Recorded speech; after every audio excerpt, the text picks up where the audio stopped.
There are concerns, yet again, about the future of a two-state solution between Israel and the Palestinian people. On Friday, the UN voted to back a resolution to revive the two-state solution. But less than 24 hours earlier, Benjamin Netanyahu was already throwing cold water on that vote, saying, quote, "We are going to fulfill our promise that there will be no Palestinian state. This place belongs to us." Israel and the Palestinians agreed to the two-state solution framework 32 years ago this week when they signed the Oslo Accords. Of course, the Oslo Accords were already seen as the bare minimum for Palestinians.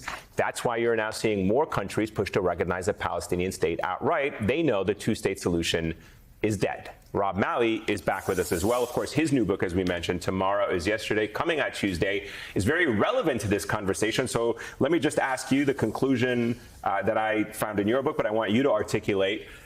Is the two-state solution dead? Can we finally dispense with the notion that after 32 years, the idea of separating these two people and carving out two separate states for them is the objective of ending this conflict?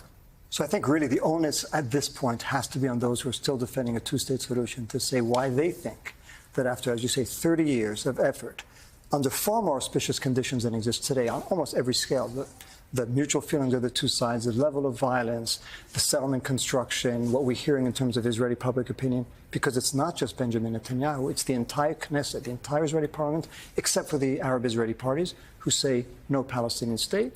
And we've seen what's happened in Gaza. After all this, people are saying now is the time when we're going to get a two-state solution, when we were incapable of bringing it about during the 30 years when, as I say, conditions were better. So that argument, it's not a matter of do we think a two-state solution would have been a good solution. We can make that case one way or the other. It's from us, for Hussein Agha and I, impossible to imagine how that is a realistic outcome when it has failed time and time again. Are we not prepared to learn any lessons from the past? So talk about what your realistic outcome would be, if not the two-state solution, and how would the Jordanians essentially come on board with this? So first, even the way you phrase the question, what is a realistic solution other than the two-state solution, makes it sound like the two-state solution is realistic. I think the point of departure has to be, or should be, to recognize that this quest for a two-state solution has failed. And why did we call the book Tomorrow's Yesterday? Because after all this effort, everything we're seeing now in the region between Israelis and Palestinians, for those who have looked at this for decades, was there before. And I'm talking about way before I was born. I mean, back in 48, mass expulsion of Palestinians, dispossession, liquidation of their leadership. Israelis feeling, for their part, they're feeling attacked by Palestinians with what happened on October 7th.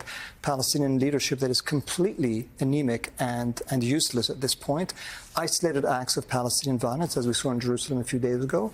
And now Israelis trying to kill any remnant of the Palestinian leadership as far away as in Doha.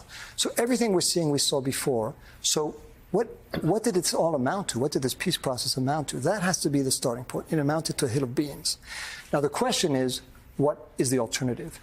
Hussein and I have worked on the two-state solution. Hussein far more than I. He was involved in virtually every discussion on the two-state solution between Israelis and Palestinians for over half a century. Wow. And so he would not, it's not easy for him to say this was all for naught. Right. He's reached that conclusion after being in the room with Israelis and Palestinians time and time again.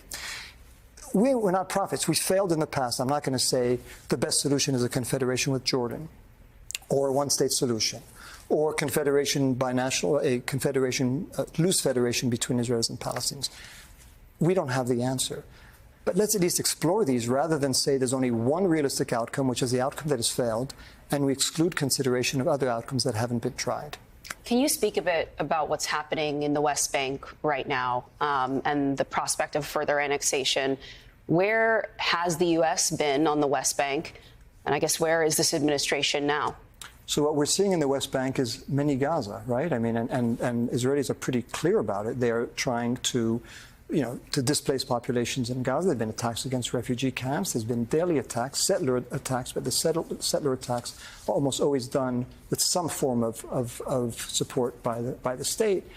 And this question of annexation is important, but it's also a little bit of a red herring, because whether it's formal annexation or incipient annexation, what's been happening for the last several decades since Oslo? Since Oslo was signed, the number of settlers has grown exponentially. And so don't call it formal annexation. That's happened in Jerusalem. For the rest of the West Bank, What's the difference between de facto and de jure? For most Palestinians, they're losing land, they're losing their ability to grow their crops, to live as normal human beings. And so what's happened in the West Bank is the Gazification, in that sense, not nowhere near the degree that we're seeing in Gaza, but we're seeing enough that is sending the message to Palestinians that Israelis are trying to kick them out from there as well. Can I come back to the issue of a one-state solution? And what I would argue is a bit of a hypocrisy and double standard in how people talk about it. If you are a Zionist who supports a one-state solution and Jewish supremacy in the entire area from the river to the sea, you're allowed to do that. You have the Israeli prime minister saying we totally control everything from the river to the sea. You've got the former Israeli ambassador, Dave Friedman, who now has an organization called One Jewish State. If you're on the other side and say you want to have a one state with equal rights for all, Jews, Palestinians, everybody in between, you're calling for the end of the Jewish state and Jewish supremacy between the river and the sea. I'm curious to get your thoughts. Is that the only way to read a one state solution? And how do you normalize talking about a one state solution? So I'd make a couple of points. First, when people say the only realistic solution is a two-state solution, what they really mean is the only solution that preserves a Jewish state, right? I mean, because there are other solutions, binationalism, and, for example, one state. It is a solution. It doesn't preserve a Jewish state. And for many people in this country, certainly Jewish Israeli Jews, that's unacceptable. But it is a possible outcome. If you ask me, it's hard for me to see that would be a realistic outcome as we look at it today. Ethically, morally, it's an outcome that I'm very comfortable with. I don't see how Israeli Jews are prepared to live with it. I'm not sure about Palestinians, and I fear that it would take inordinate amount of violence to get the Israelis to accept that. So much we could keep talking about in your new book and the region at large. Thank you so much, Thanks, Rob, for being with us, And hopefully you'll come back.